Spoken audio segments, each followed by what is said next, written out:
Takže, čaute ľudia, dneska sa vlastne vám porozprávam, ako hrajem Farming Simulator.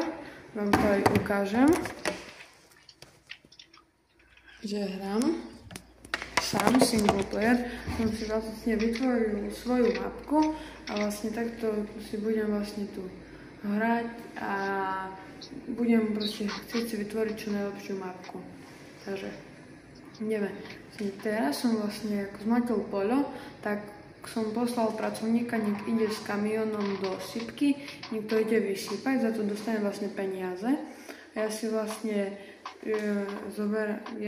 teraz robím si s traktorom a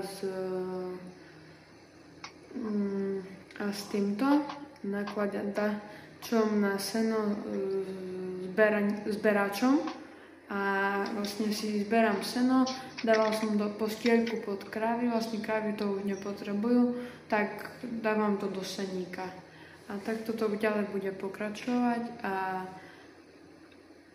potom za chvíľku vám porozprávam, že čo som porobil. Ale môžeme sa nejak rozprávať alebo čo. No, takže aký ste mali dnes deň?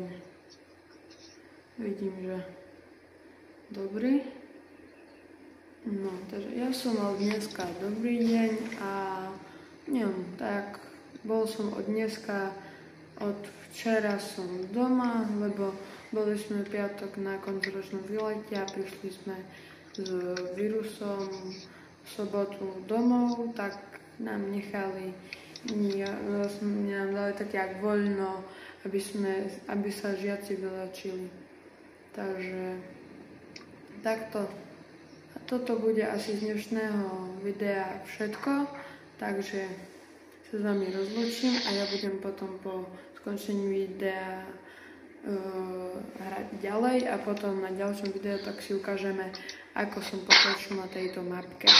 Takže čaute ľudia.